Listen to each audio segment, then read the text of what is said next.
quero já convidar você a abrir a sua Bíblia aí em Neemias, que é o texto da nossa campanha de missões estaduais. Para aqueles que não estão habituados, missões estaduais é o projeto dos batistas para a evangelização do nosso estado, né? Através das missões estaduais, nós abençoamos missionários, homens e mulheres, que dedicam o seu tempo para pregar o Evangelho, né, para evangelizar, para abrir igrejas no nosso estado do Paraná. Então, a campanha de missões estaduais que fazemos tem o objetivo de orar por esses missionários, de interceder a Deus pela vida deles e também de levantar ofertas para não apenas sustentar esses missionários, mas para também financiar os vários projetos missionários que temos e financiar a abertura de novas igrejas. Além da abertura de novas igrejas, há uma variedade imensa de projetos. Tem projetos com caminhoneiros, tem projetos no navio, no porto, né? Tem projetos com ciganos, tem projetos com crianças, né? Tem projetos em todos os tipos que você pode imaginar, né? Então temos tido pessoas de Deus, servos de Deus, que têm dedicado a vida deles a isso. E essa campanha é um convite para que você participe disso. Amém? O tema da campanha desse ano é tempo de reconstruir. É tempo de juntar forças. É tempo de mudar a situação de muitas pessoas. É tempo de nos unirmos para reconstruir, refazer, restaurar a esperança, a alegria, a salvação na vida de muita gente. Há muita gente, não apenas pela questão da pandemia, mas há muita gente se sentindo destruída no tempo de hoje. E para nós, como igreja, isso é uma grande responsabilidade, porque o mundo é o nosso material de trabalho. Deus nos salvou para que nós demonstrássemos a glória dele, o amor dele, a compaixão dele a esse mundo, no contexto e no lugar onde nós estamos. Então, se há muitas pessoas à nossa volta destruídas, isso é um trabalho nosso. É algo que Deus coloca nas nossas mãos, para que aqui, nesse contexto, nesse lugar, a gente glorifique o nome dele. Amém? A gente vai aprender como que Neemias fez isso. E vamos meditar sobre o que Deus nos manda fazer à luz do exemplo de Neemias. Amém? Vamos orar? Santo Deus e Pai, louvamos o teu nome. Glorificamos o teu nome, Senhor, nessa noite de domingo. Que a tua palavra, que o teu Espírito Santo, ó Pai, possa nos mostrar, nos revelar, ó Deus, a tua mensagem, de tal modo, ó Deus, que ela inflame o nosso coração e nos leve, ó Deus, a tomar decisões, a fazer escolhas que honrem o teu nome, Senhor Jesus. O teu nome precisa ser evidenciado, glorificado no mundo em que nós estamos. Há tantas pessoas sem esperança, há tantas pessoas sem acreditar num Deus real, que de fato transforma a vida delas. Que essa seja a nossa missão, que isso também, ó Deus, doa no nosso coração, como doeu no coração de Neemias. Que isso nos faça orar, jejuar e trabalhar, ó Deus, para que a tua palavra, a tua salvação, a tua esperança possa efetivamente reconstruir, restaurar a vida de muitas e muitas pessoas. Em nome de Jesus, amém, Senhor. Amém, aleluia. Você que está em casa nos acompanhando, abra também a sua Bíblia. Está lá em Neemias, um livro que está logo depois de Esdras. E a história de Neemias é uma história fantástica, é uma história incrível. Eu não vou aqui detalhar tanto a história dele, mas você né? O primeiro capítulo já é um capítulo incrível, né? Eu aqui vou me atentar mais ao capítulo 1 e capítulo 2, mas leia a história. É uma história tremenda.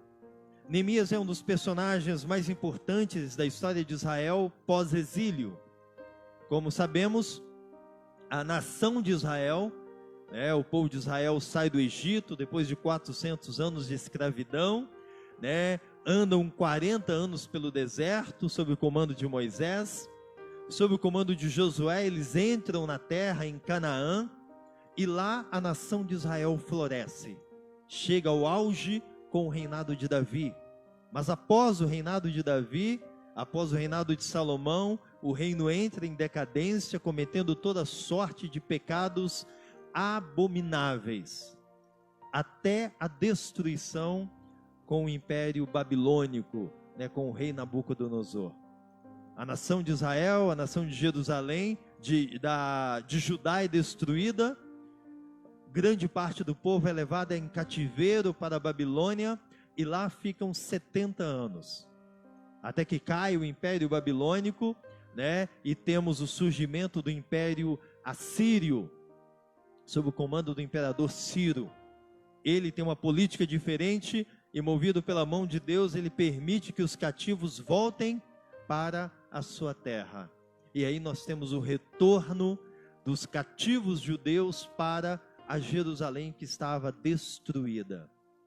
Essa história você pode acompanhar bem lá no livro de Esdras, que mostra o retorno do povo para Jerusalém.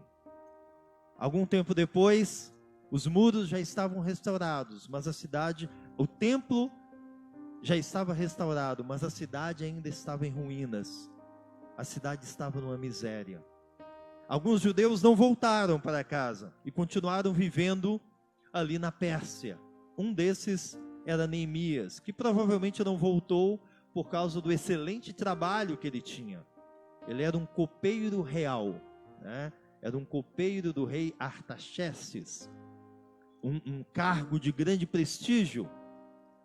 A família dele volta, entre eles o irmão dele, Hanani, até que um dia ele recebe uma visita do irmão. Isso você consegue ver lá no livro de Neemias, capítulo 1, versículo 3. Versículo 2. Hanani, um dos meus irmãos, veio de Judá com alguns outros homens.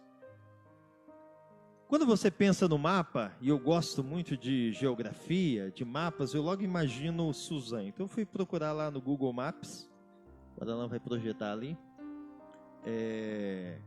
onde que fica hoje as ruínas de Suzã. Tem uma cidade moderna, que é Suzã, que fica do lado ali das ruínas da antiga Suzã, que está no território do Irã hoje. Um país excelente para você visitar quando você puder ir no Oriente Médio, lá conhecer a terra dos Aitolás. Mas Suzã era uma cidadezinha onde hoje é o Irã, e tem lá, se você ir no Google Maps, dá para você ver as fotos das ruínas, é bem interessante. Era uma cidade, foi por muito tempo uma cidade grande, uma cidade poderosa, e onde muitas vezes o rei passava grandes períodos, e era onde morava Neemias, aí você consegue ver, eu coloquei lá assim, qual é a distância, de Suzã para Jerusalém. Por incrível que pareça, engana, quando você olha no mapa, pensa, deve ser muito longe, mas é mais perto do que aqui é Belo Horizonte, por incrível que pareça, O Oriente Médio é tudo uns países pequenininhos, juntinho ali, você sai do Irã, passa pelo Iraque, pela Jordânia para chegar em Israel, dá o que? 17 horas ali? 17 horas, 20 horas, entre 17 e 20 horas de carro, você sai de Suzã até Jerusalém. Se conseguir passar pelos uns árabes nervosos, muçulmanos xiita lá, você chega de boa e tal, De carro, 20 horas, mas naquela época de mula, não sei se alguém aqui já andou de mula, não sei, de mula, 1 quilômetro de mula, 1.500 quilômetros no lombo da mula, deve demorar um cadinho, né? A gente não sabe exatamente quanto tempo Neemias levou. Esdras, que foi da Babilônia, tem um xizinho ali, ó. Tá vendo o xizinho ali? Ó? Aquele xizinho ali é onde é a Babilônia. Esdras saiu da Babilônia para Jerusalém. Ele levou 4 meses. Não é tanto assim também, né? De mula, devagarzinho, faz um lanche, anda de novo. Esdras levou 4 meses. Neemias saiu um pouquinho mais de longe. Deve ter levado uns 5 meses, alguma coisa assim.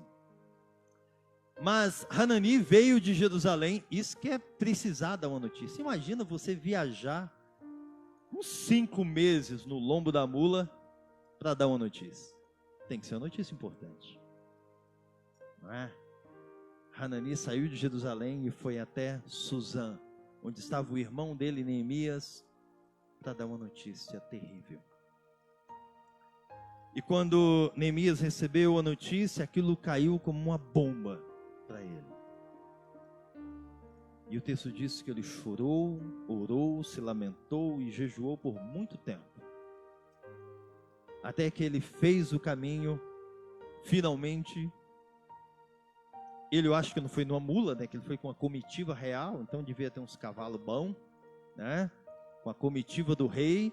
Neemias não é qualquer um, né? Você anda de mula, né? A gente anda de Neemias não. Neemias foi uns alazão bonito, uns cavalos persa, né? Cavalo persa deve dar uns 30 dias, nem tanto. Mas ele então faz a viagem de Suzã para Jerusalém. Coloquei ali umas gravuras que eu achei, só para você imaginar mais ou menos. Tem umas gravuras aí, Yara? Acho que tem, olha só. Tudo bem que isso aí não há razão não, né? É uma mula mesmo, né? Então se foi com esse cavalinho que ele foi de Suzã até, demorou uns 9 meses, né? Tem mais uma. Isso aí é uma visita, uma imagem ilustrando ele fazendo a inspeção dos muros, que é o que ele faz logo quando ele chega. E finalmente uma imagem ilustrando o trabalho de reconstrução, tá? De reconstrução. A mensagem que eu quero compartilhar com você hoje, e você pode manter a sua Bíblia aberta nos capítulos 1 e 2, é baseada em 3 pontos. A primeira delas é a oração de Neemias. A primeira coisa que Neemias fez quando ele recebeu a notícia foi orar. Não foi exatamente a primeira coisa, que primeiro ele sentiu o choque, o baque, ele chorou, ele se lamentou, e ele na verdade passou um longo tempo de oração. Mas podemos dizer que a primeira coisa que ele fez foi orar, e a oração dele está registrada aí, e nós vamos conversar um pouco sobre ela.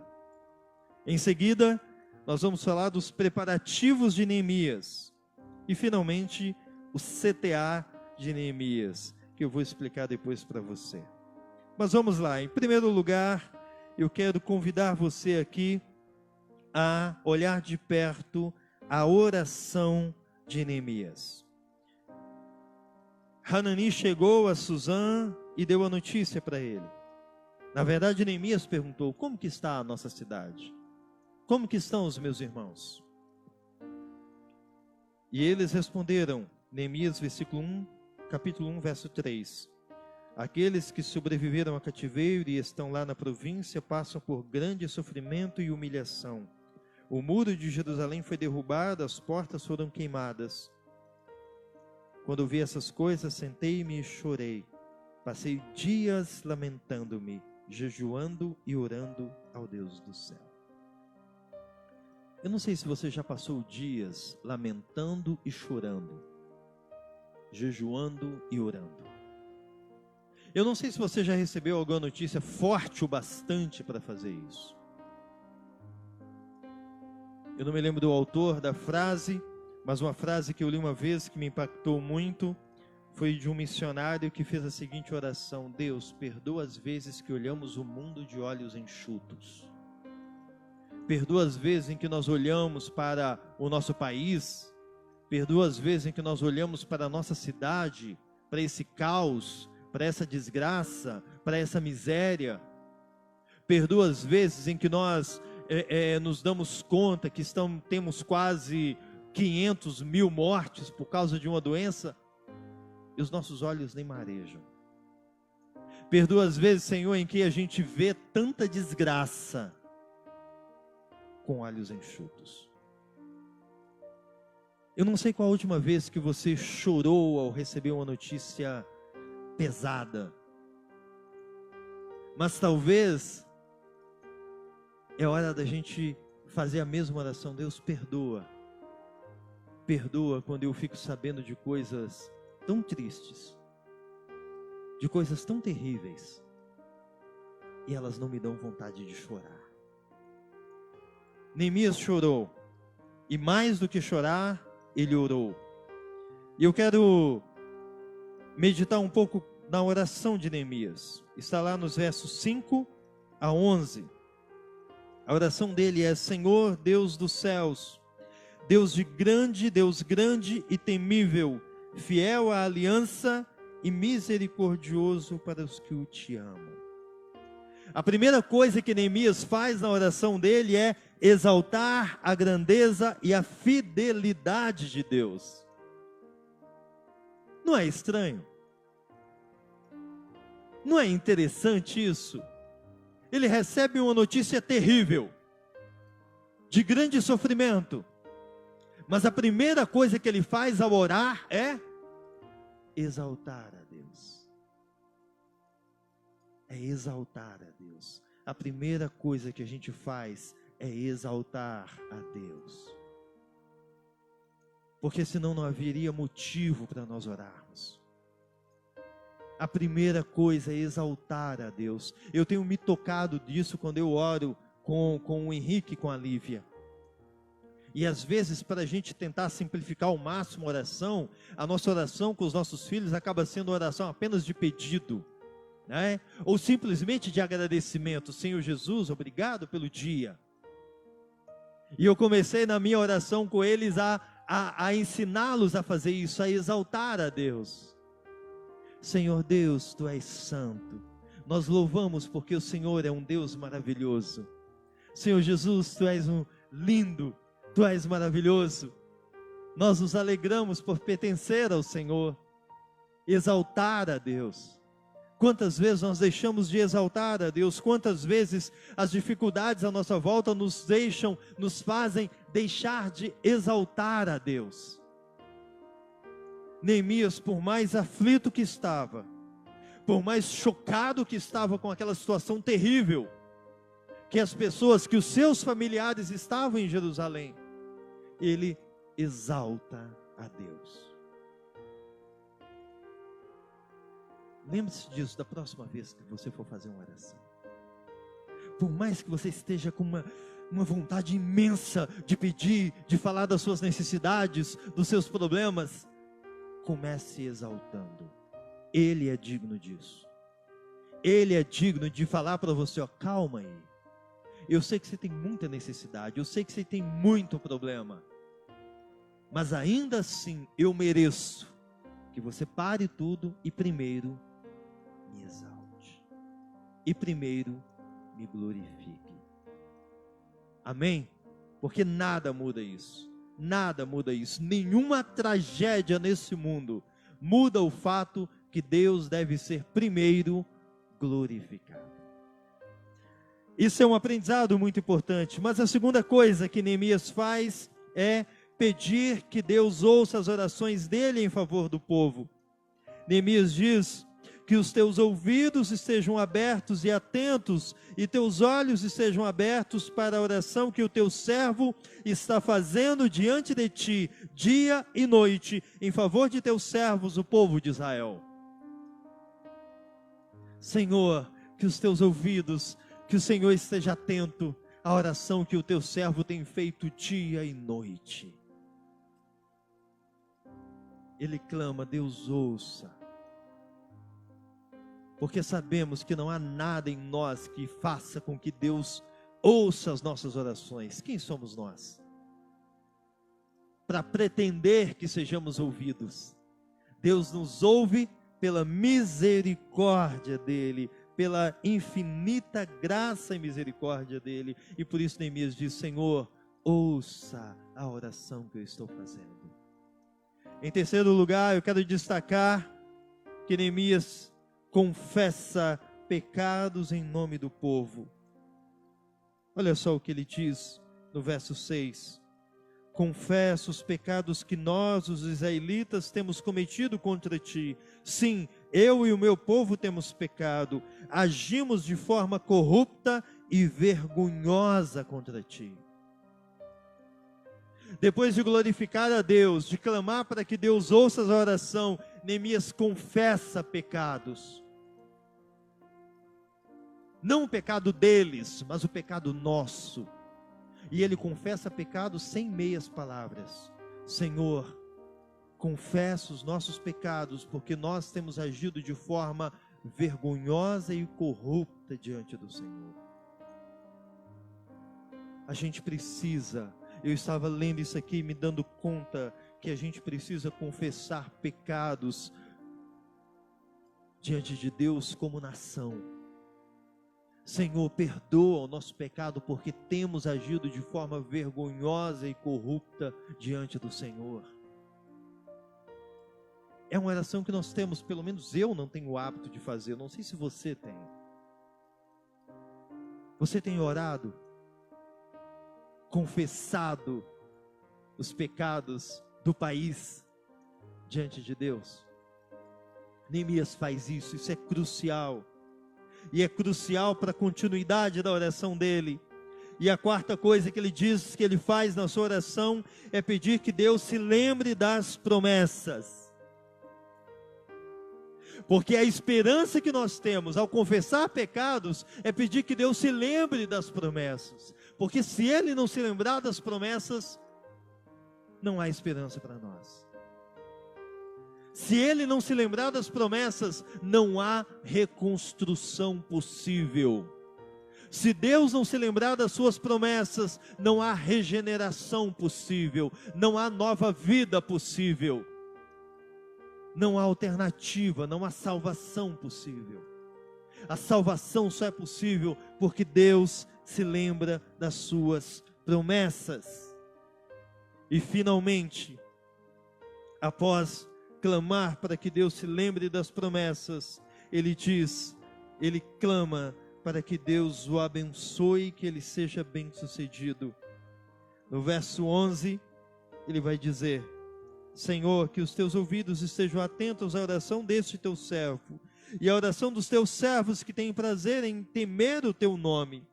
Faze com que hoje este teu servo seja bem-sucedido, concedendo-lhe a benevolência deste homem. Faze que hoje este teu servo seja bem-sucedido, concedendo-lhe a benevolência deste teu homem. Deste teu homem aqui é uma referência ao rei. Senhor, faze que hoje o teu servo seja bem-sucedido.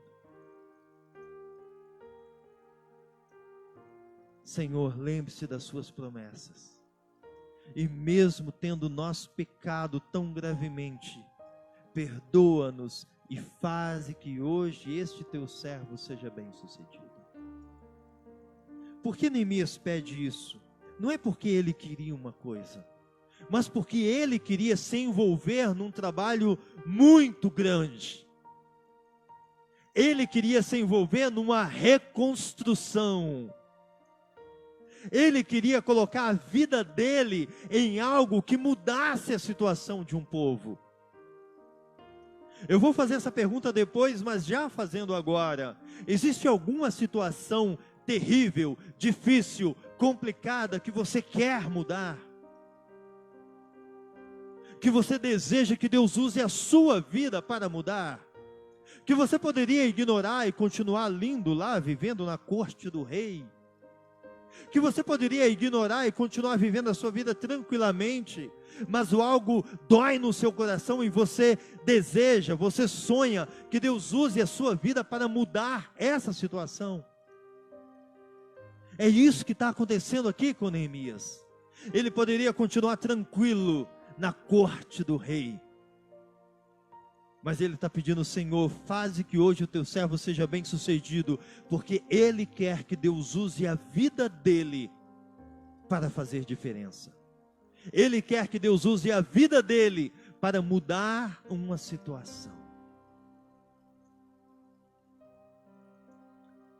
No que Neemias queria que Deus fizesse com que ele fosse bem-sucedido? Nos preparativos dele. E aí chegamos ao segundo ponto dessa mensagem, os preparativos de Neemias. E chegamos assim também ao capítulo 2 de Neemias. O verso 1 diz assim: no mês de Nissan, do 20º ano do rei Artaxerxes, na hora de servir-lhe o vinho, levei-o ao rei. O copeiro, não era alguém que ficava lá na copa, não. O copeiro aqui, o copeiro real, era aquele homem que servia o vinho ao rei. Era um cargo de extrema confiança. Dizem que inclusive era o cara que tinha que provar o vinho para ver se não estava envenenado, né? Ou seja, o rei confiava absolutamente nele. Se ele entregava o copo ao rei, o rei sabia que aquela bebida era boa e não eram 7 colinas que ele servia para ele, não. Era um negócio bom. Na hora de servir o vinho ao rei, Neemias vai. E o rei nota que Neemias está triste. Neemias, o que foi? Sempre que eu leio isso, eu acho muito interessante. Primeiro que o rei notou, ou seja, não é aquele rei lá que não olhava para ninguém. E segundo, que para o rei notar e chamar a atenção para Neemias estar triste, Neemias normalmente não ia trabalhar triste. Não é? Legal? Em nome de Jesus, você vai lembrar disso aqui amanhã, cedo. Neemias não ia trabalhar triste. E foi tão chocante para o rei ver Neemias com o semblante caído, todo lá, burocochô, que o rei fala: o que houve, Neemias? O rei devia chamar ele de Nema. Fala, Nema, o que houve? E ele então abre o coração para o rei. Mas Neemias estava triste.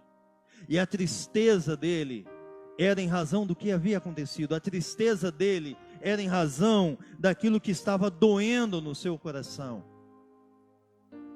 E ao falar dos preparativos de Neemias, eu tenho algumas perguntas para você, 5 perguntas para ser exato. E a primeira pergunta é: meu irmão, o que te entristece? Quais são as coisas que têm te entristecido? E antes que você pense em muitas coisas, a segunda pergunta ligada a essa é: são as mesmas coisas que entristecem o coração de Deus? As coisas que entristecem hoje o seu coração também têm trazido tristeza ao coração de Jesus? Ou será que você entristece por motivos que não entristecem a Deus? Na sexta-feira eu estava falando com os jovens, e eu estava falando para eles sobre afetos, que Jesus é a cura dos afetos, dos nossos afetos. Jesus é aquele que equilibra, que filtra, que deve ser uma referência para os nossos afetos. Se nós estamos amando demais algo que Jesus não ama, isso precisa ser mudado, isso é ajustado. E eu falava para eles: às vezes colocamos amor demais num celular, às vezes colocamos amor demais numa roupa, às vezes colocamos amor demais na nossa aparência física. E aí quando o celular quebra, quando a roupa estraga, ou quando a gente fica velho, a gente entristece. E são essas coisas que têm entristecido o coração de muita gente. E é triste que tais coisas nos entristeçam. É vergonhoso que tais coisas nos entristeçam.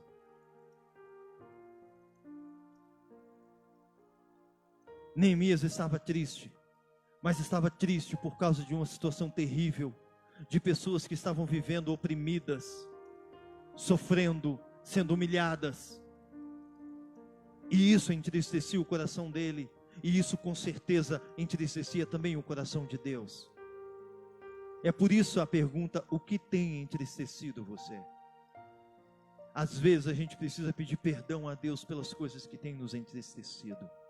Dizer: Senhor Deus, me perdoe, porque eu me envergonho por ter entristecido o meu rosto por causa de tais coisas, quando na verdade eu deveria estar triste por outras coisas e não por essas. Essa é a primeira pergunta. Neemias responde ao rei e fala da situação que estava acontecendo na sua cidade, em Jerusalém, com seus familiares. E olha só o que diz o verso 4: o rei me disse: o que você gostaria de pedir? Imagina, cara, é o rei, né? Comparado ao rei é só a esposa, né, Chalto? Quando a esposa olha pra gente e fala: o que você quer, amor? Aí sim, aí você tem que parar, dê-me sabedoria, Senhor, vai responder. Neemias, olha só: então orei ao Deus do céu. Neemias faz aquela oração, sabe aquela oração rapidinha que você faz? Ai, Senhor Jesus, me ajuda, e vai. O que você gostaria de pedir? Isso aqui me lembra quando Jesus chega para os cegos, lá no caminho de Jericó, e o cego está lá gritando: Jesus, tem misericórdia de mim, Jesus, filho de Davi, tenha misericórdia de mim. E Jesus chama: traga um cego aqui, e o cego vai até Jesus, e o cara chega lá tateando até Jesus, e Jesus olha para ele e fala: o que você quer, meu filho? É a mesma coisa aqui: o que você gostaria de pedir? E essa é a segunda pergunta para você. Se você estivesse hoje diante do rei, diante de um homem muito, muito, muito poderoso, diante de um homem que pode te dar qualquer coisa, o que você pediria? Pensa bem, o que você pediria?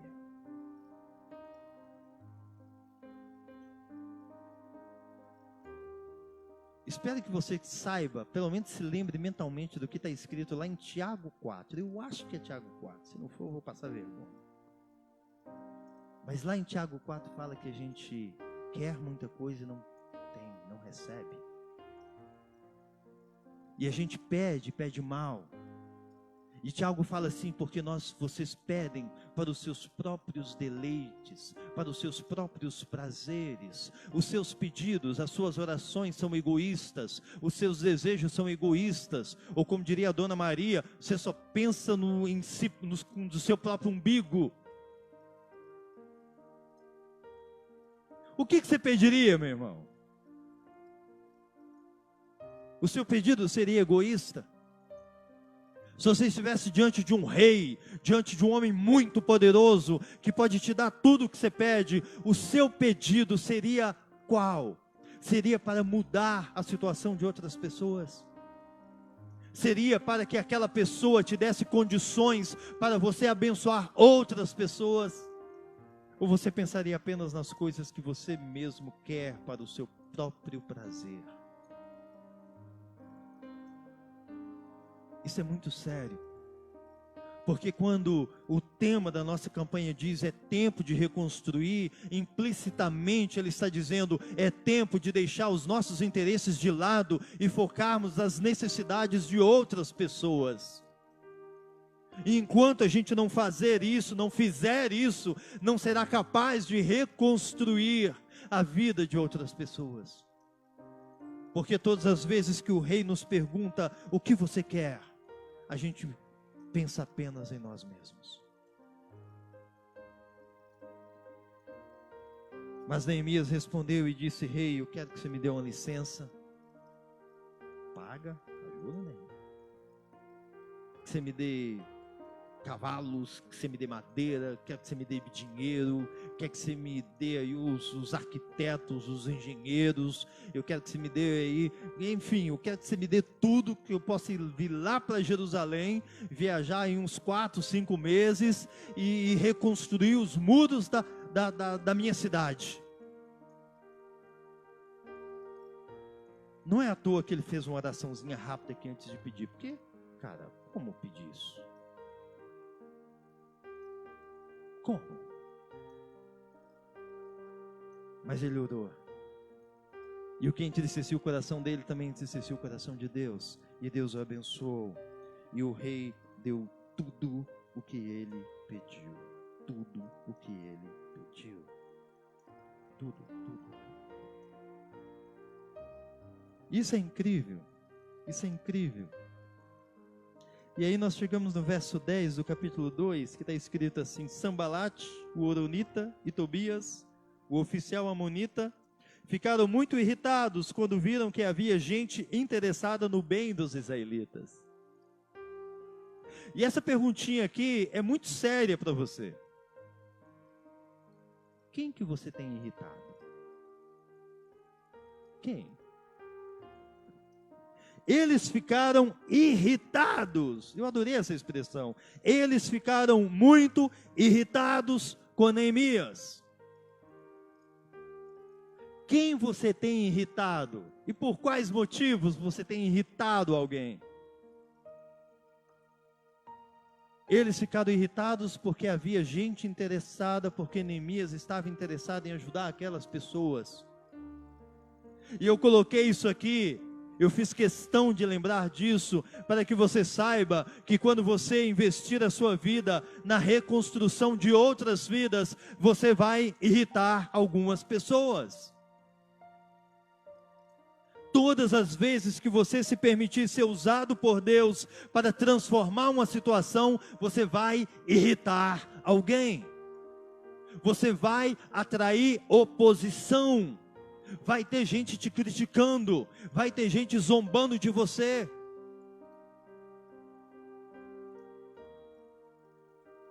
Se é para irritar alguém, que seja por esses motivos.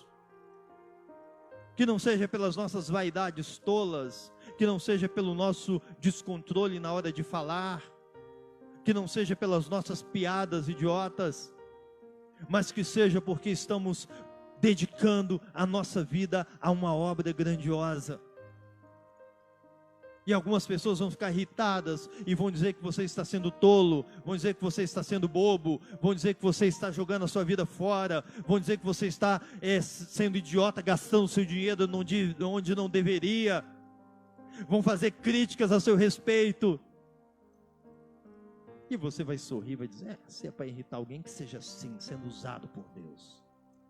Amém?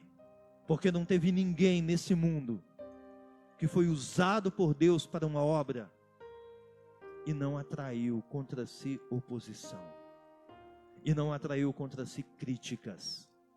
É por isso que Jesus fala, e Paulo nos reforça ainda mais, que se você for amigo de Deus nesse mundo, você será inimigo do mundo. Você vai atrair críticas, e você precisa estar disposto a isso. Neemias então, com a bênção do rei e com tudo que ele havia conseguido, viaja para Jerusalém. No verso 11 do capítulo 2 diz: cheguei a Jerusalém e depois de 3 dias ali, saí de noite com alguns amigos. E eu não havia contado a ninguém o que Deus havia colocado no meu coração para que eu fizesse por Jerusalém. E lá no versículo 16 ele repete isso, ele diz: os oficiais não sabiam aonde eu estava indo e o que eu estava fazendo, pois até então eu não tinha dito nada aos judeus, aos sacerdotes, aos nobres, aos oficiais, aos outros, o que iria realizar. Isso não é interessante? Descobrimos aqui que Neemias era mineiro, quietinho. Você vai, Neemias? Estou indo ali. Fazer o quê, Neemias? Não, só um negócio. A pergunta aqui é: com quem você tem compartilhado os projetos do seu coração? Você tem falado demais? Tem. Deus coloca aquele negócio no seu coração, você já sai postando no status do Facebook. Nem orou pelo negócio, nem fez preparativo, não falou com o rei, nem viajou no lombo da mula por 1.500 quilômetros e já está anunciando para todo mundo, já está botando no outdoor. Eu não sei o que teria acontecido se Neemias tivesse falado, mas com certeza ele teria ouvido muita crítica. Com certeza ele teria ouvido gente falando: Neemias, não dá, Neemias, que isso, Neemias, está doido, Neemias? Está doido, você está aqui no palácio do rei, vai viajar esse tempão todo para construir muro para aquele povo lá, você vai acabar sendo morto lá, Neemias. E quase acabou sendo morto mesmo, porque a oposição dele chegou a ponto de fazer planos de matá-lo. Quando você fala demais, você atrai críticas, e muitas vezes, se você não estiver muito firme no seu coração, você pode ser desestimulado por essas críticas. Porque tem aquelas pessoas muito sábias que chegam: meu irmão, eu sou mais experiente que você, então deixa eu te falar aqui. E você acredita, você cai igual um patinho. E muitas vezes a gente perde a oportunidade de fazer algo grandioso. É muito interessante que o texto nos lembra por 2 vezes que Neemias não falou nada com ninguém. Eu fico imaginando as respostas que ele dava, porque todo mundo tinha que perguntar, né? Ele chegou naquela Jerusalém arrasada com uma comitiva real. O que esse homem veio fazer aqui? Imagina as fofocas, imagina as conversas, né? Imagina a rádio peão. Não sei se você sabe, mas em todo lugar tem rádio peão, inclusive lá, né? O que Neemias está fazendo? O que esse homem quer? Mas ele conseguiu. Falou nada. Ele falou para Deus, orou muito por aquilo e falou para o rei. Cara, se você falou para Deus e falou para o rei, para que falar para os outros? Tá bem, não dá? Falou para Deus, Deus já confirmou. Falou para o rei está junto, meu amigo. Para que eu vou caçar sarna para me coçar? E finalmente, o verso 13 diz assim: de noite saí pela porta do vale, na direção do monte, da fonte do dragão e da porta do esterco, examinando o muro de Jerusalém que havia sido derrubado. E o texto então, até o versículo 16, vai mostrando como que ele fez uma inspeção no muro que estava derrubado, no muro que foi todo destruído. Ele veio com o propósito de reconstruir aquele muro. E aí ele faz uma inspeção minuciosa, sozinho, pegou a mula dele e saiu lá e foi rodeando a cidade toda, olhando de perto o muro. Olhando de perto. Porque uma coisa é receber a notícia do irmão dele, outra coisa é falar para o rei. Mas ele ainda não havia visto de perto a situação que ele queria mudar. E a pergunta é essa: você já examinou com atenção a situação que você quer mudar? Hoje é meu aniversário. Sei que vocês trouxeram presente, calma, depois me dá. Mas sempre quando a gente faz aniversário, a gente pensa nas coisas que a gente quer mudar, não é? Caramba, tem umas coisas que eu quero mudar. Mas normalmente, eu vou dizer eu, não sei você, normalmente a gente é negligente nos nossos desejos de mudança. Eu só quero mudar, mas você não examina com atenção. Eu quero mudar isso na minha vida. Agora nesse ano vou fazer diferente. Mas você não olha de perto. Você não examina com atenção o próprio coração. Você não examina com atenção a sua própria natureza. Você não examina com atenção os seus defeitos. Você não examina com atenção as suas próprias características, o contexto em que você está. E é a receita pronta para a gente se frustrar. Porque a gente toma decisões, mas nunca para olhar de perto qual é o problema. Você fica todo animadinho. Não, agora eu vou fazer diferente. Você sim, você sabe e tal.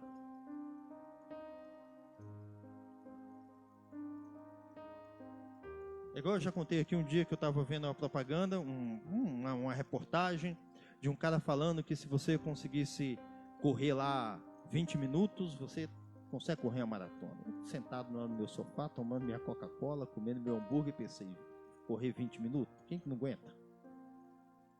De boa, vou correr 20 minutos. Botei o tênis um dia, fui lá Pô, poliesportivo, vou correr 20 minutos. Botei no relógio e tal, comecei a correr. Corri, mas corri demais, gente. Quando eu cansei, pensei, nossa, já deve ter dado meia hora. Eu olhei no relógio, 7 minutos. Que isso? Quando você olha de perto, é diferente. Ah, eu quero fazer isso. Já olhou de perto? Não tem como a gente reconstruir nada se a gente não compreende exatamente qual é o problema. Qual é a extensão do problema. Isso tem tudo a ver com os nossos preparativos. Você quer que Deus use a sua vida para mudar alguma coisa? Você quer que Deus use a sua vida para mudar algo em si mesmo, na sua família, na sua cidade? Você quer que Deus use a sua vida para abençoar as pessoas na favela? Você quer que Deus use a sua vida para abençoar crianças abandonadas? Você quer que Deus use a sua vida para transformar alguma realidade que precisa ser reconstruída? Amém, aleluia, ora por isso, mas olha de perto. Examina com atenção. Amém? E finalmente, chegamos ao CTA de Neemias, que é o nosso verso 18, 17 e 18. CTA é uma sigla em marketing para chamada à ação, call to action, chamada à ação.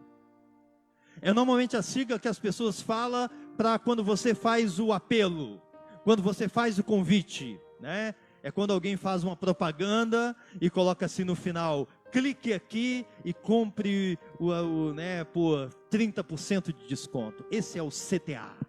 Essa é a chamada à ação.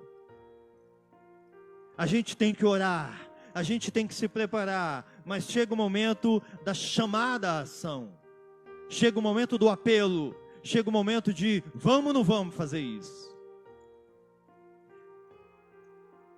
E o CTA de Neemias tem 3 características. No verso 17 ele diz: então eu lhes disse, ele não havia falado nada, mas agora chegou o momento de falar.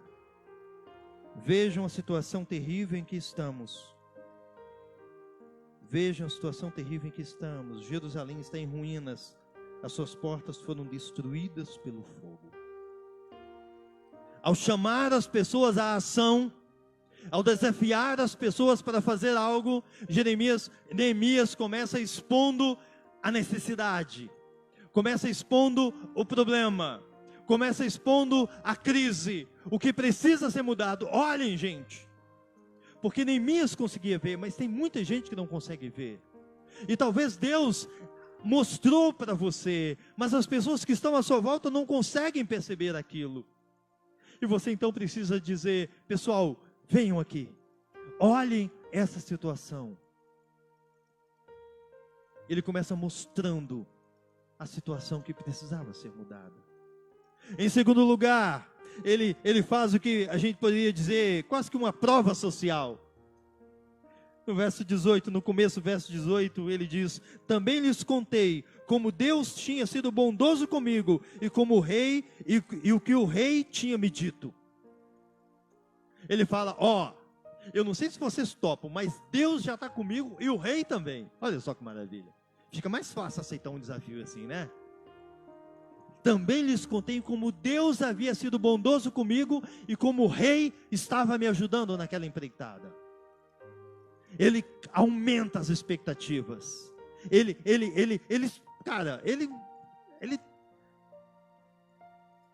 aumenta de fato. Eu ia falar outra coisa, mas vamos ficar nisso. Ele aumenta a expectativa. Deus já está agindo. Deus não vai começar a agir depois que você decidir, não. Deus já está agindo. Deus já está fazendo algo incrível aqui. O rei já está envolvido nisso. E finalmente a chamada à ação propriamente dito, no começo do verso 17: venham, vamos reconstruir os muros de Jerusalém. Venham, vamos fazer isso. Ele faz um convite, ele faz um desafio, ele desafia as pessoas com uma necessidade. Muita coisa aconteceu até chegar nesse momento. A conclusão você já sabe. A resposta do povo, você já sabe, é o lema da nossa campanha de missões. E o lema é? Sim. O povo respondeu: sim, vamos começar a reconstrução. Vamos falar isso juntos, para a gente gravar? Sim, vamos começar a reconstrução. Eu sei que você está de máscara, mas dá para falar mais forte, não dá? Sim, vamos recomeçar a reconstrução. O povo atendeu o desafio de Neemias. E o povo reconstruiu os muros. Foi difícil, foi complicado, foi uma luta. Depois leia o livro.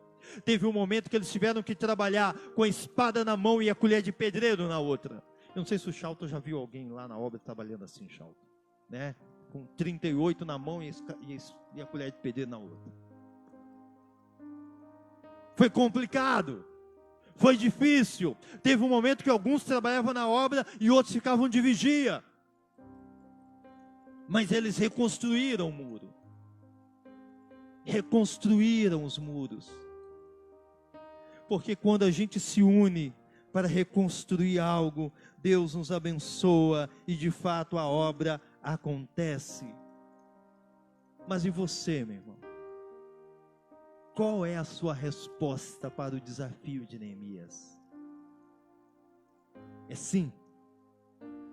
Para responder essa pergunta, responda outras duas.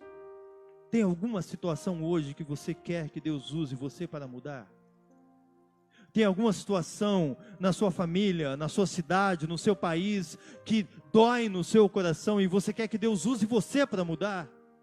Por mais que seja grandioso, por mais que seja, cara, quem sou eu para querer mudar isso? Mas isso ainda está no seu coração e você gostaria que Deus usasse você para transformar alguma coisa.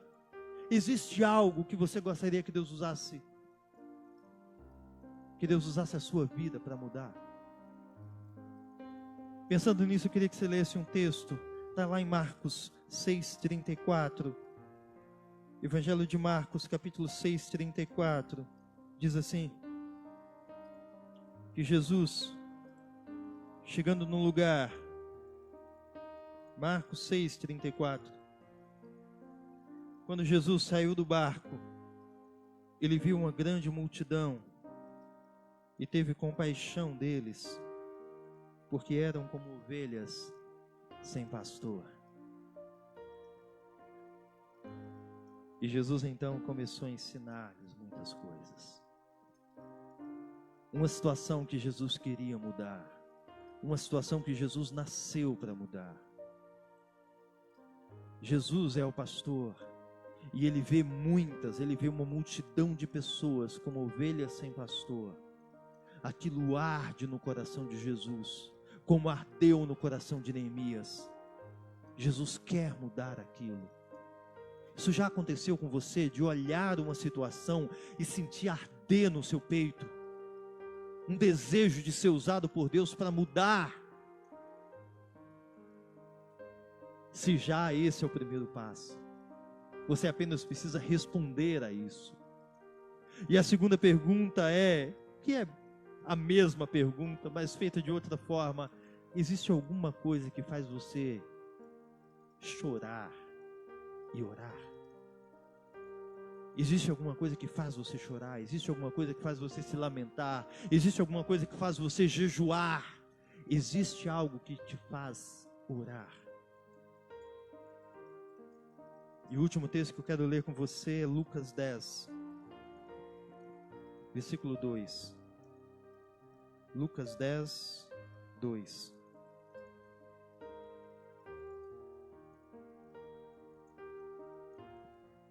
Depois disso, o Senhor Jesus designou outros 72 e os enviou 2 a 2 adiante deles a todas as cidades e lugares para onde eles estavam prestes a ir. Verso 2, e Jesus lhes disse: a colheita é grande, mas os trabalhadores são poucos. Portanto, peçam ao Senhor da colheita que mande trabalhadores para a sua colheita. Jesus, além dos 12 discípulos dele, Jesus pega mais 72 discípulos. E Jesus envia esses 72 Mas aquilo ainda está doendo no coração de Jesus, porque aqueles 72 não são nada. Aqueles 72 é uma agulhinha no palheiro.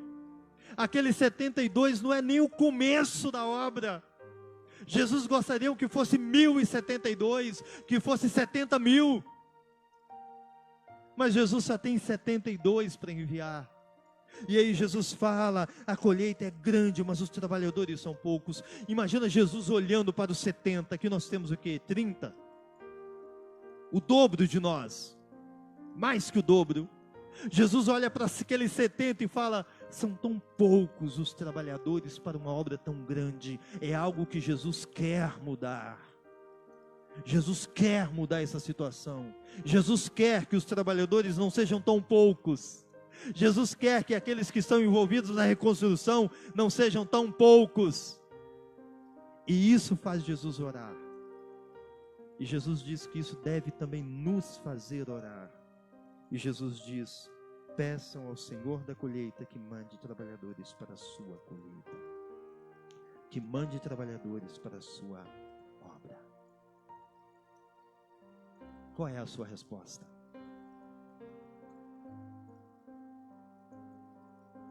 O desafio que Neemias fez foi aceito.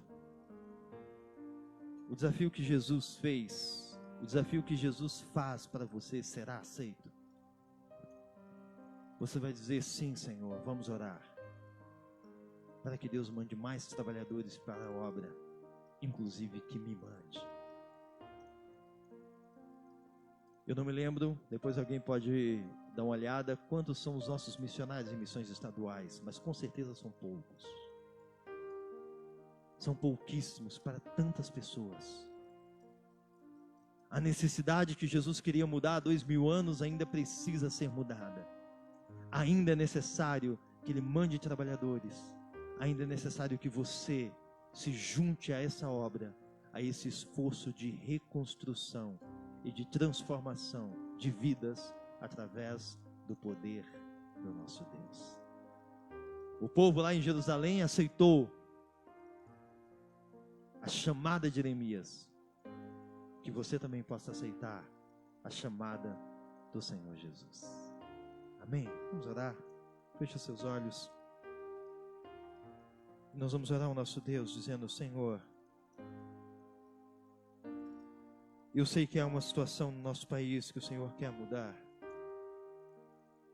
Coloque esse desejo no nosso coração.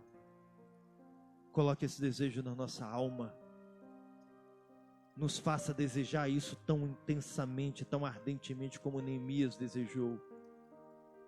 E que esse amor no nosso coração nos leve a orar, nos leve a jejuar, nos leve a clamar, nos leve a ser usados por Deus para transformar, para mudar, para reconstruir. Santo Pai, essa é a oração que nós te fazemos. Há tanta miséria ao nosso redor, ó Deus. Há tantas necessidades ao nosso redor. Como o Senhor, nosso Cristo, olhou para aquelas pessoas e viu elas como ovelhas sem pastor. Ao nosso redor também há muitas ovelhas sem pastor. Ao nosso redor também há muitas pessoas perdidas. Ao nosso redor também há muitas pessoas sendo humilhadas e sofrendo como havia no tempo de Neemias. Usa as nossas vidas, Deus. Usa as nossas vidas para essa obra. Usa as nossas vidas para reconstruir. Usa as nossas vidas para transformar outras pessoas pelo poder do Evangelho do nosso Senhor Jesus Cristo. É a oração que te fazemos em nome de Jesus.